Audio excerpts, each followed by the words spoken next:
Est-ce que Jésus-Christ est au milieu de nous? Est-ce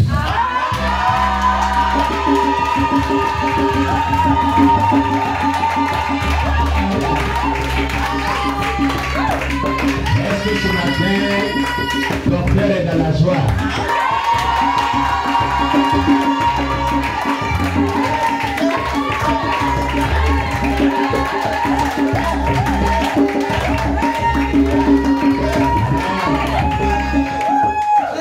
Que le nom de Dieu soit béni. On s'assoit dans la paix du Seigneur.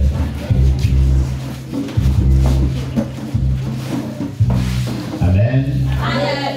Nous rendons gloire à Dieu pour tout ce que Dieu fait dans nos vies, pour sa présence au milieu de nous, pour sa bonté, pour sa fidélité, pour sa grandeur.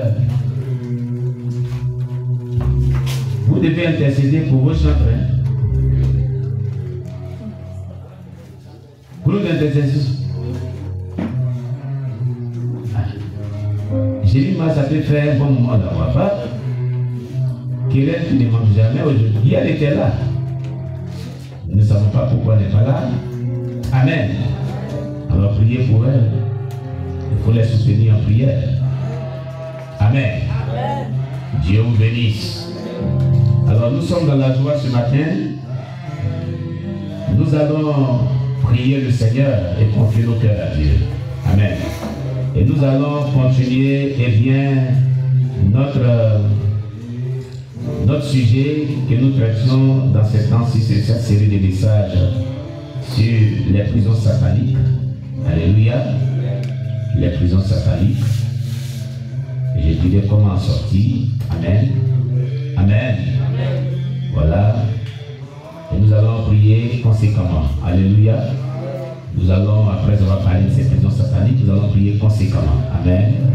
Voilà. Et cela est très important. Gloire à Jésus-Christ. Voilà. Alors, vous savez, les prisons sataniques sont vraiment réelles, sont véritablement réelles. Amen.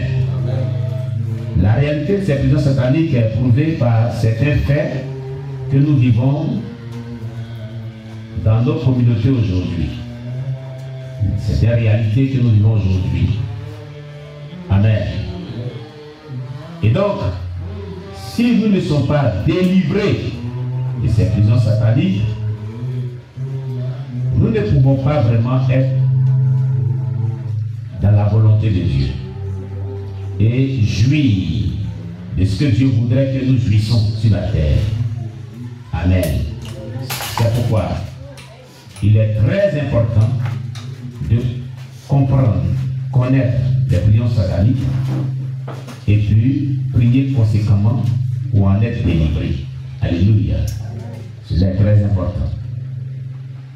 Donc, la dernière fois, nous avions donc vu, amen,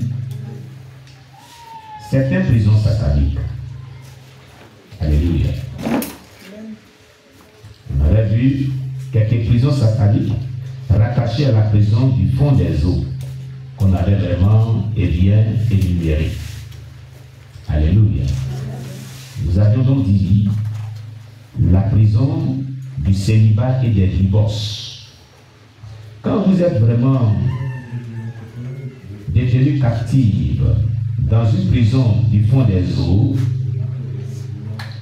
on avait déjà défini ce que c'est que la prison du fond des eaux. Eh bien, il y a des prisons sataniques qui sont rattachées à cette prison-là. Et ces prisons sont la prison du célibat et des divorces, la prison des mariages spirituels. Oh, il y en a des filles spirituelles, bon, pour ceux qui sont plus anciens. Véronique n'est pas là. Si on peut le connaître très bien. Je n'étais pas répondu à un question. C'est que la grâce de Dieu commence à venir un peu. Il faut que toi aussi tu sors de la prison satanique des autres. Hein? Ma fille. La personne qui peut connaître cette personne dont je vais parler, bon, mon fils Élisée le connaît très bien. Noël Bougui. Bougui Noël est l'un de mes fils spirituels avec qui on a vécu. Hier, il m'appelle, non, avant-hier, il m'appelle. Vous voyez, quand quelqu'un est vraiment dans une prison satanique des eaux, c'est délicat. Il a eu un premier fiançage avec une jeune dame, bon, avec laquelle il était vraiment en train de marcher pour pouvoir vraiment. C'est un jeune serviteur de Dieu, un catholique. Quand il était de l'autre côté, il dirigeait les prières, tout ça. Il prêchait aussi souvent. Il est allé au Ghana, il est allé en Belgique et puis il est revenu en Côte d'Ivoire. Il est actuellement à Dijon. Il a fait le suivi pastoral, il exerce un ministère. Alléluia. Alors Noël disait comme cela que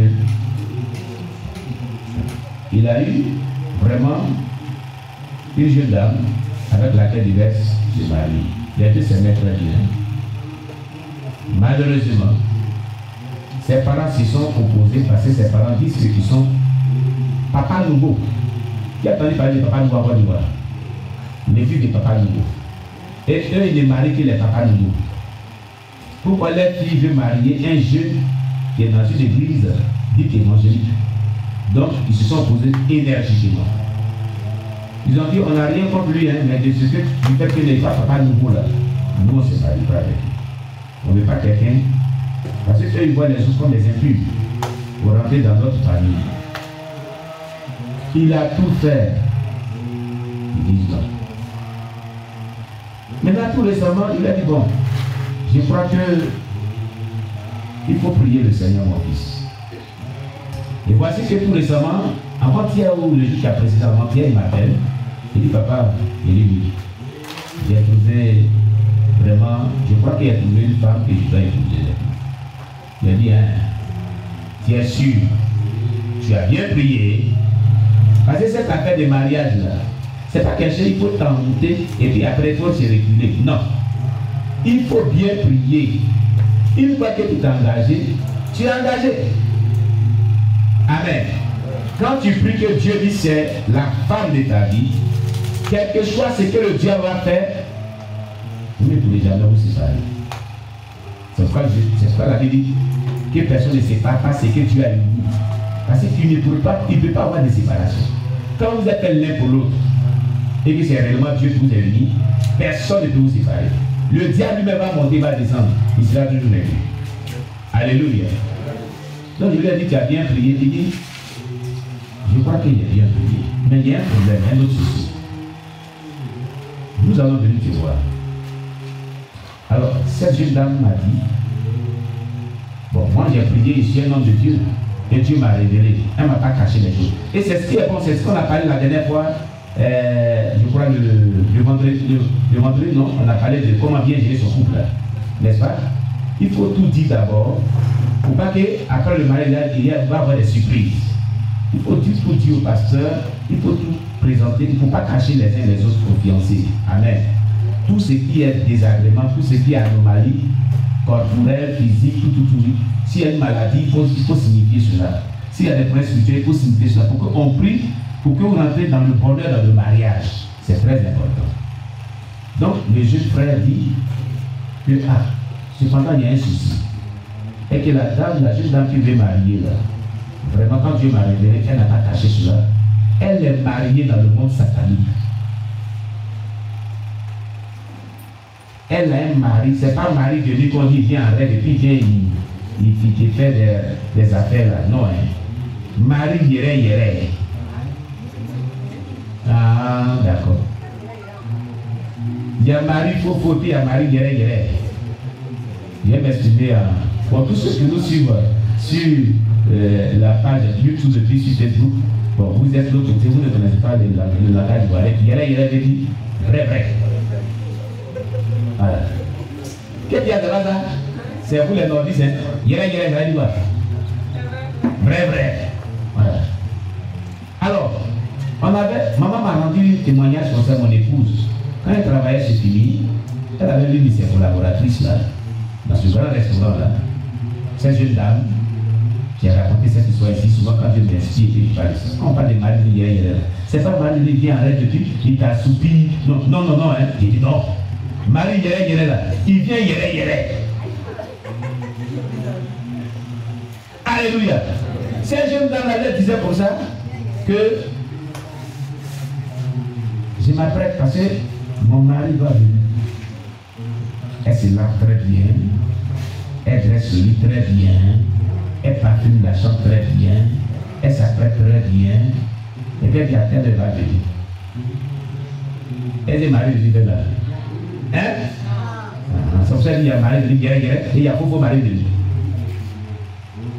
Elle, maman, c'est pas ce que tu nous as dit, elle s'apprête très bien.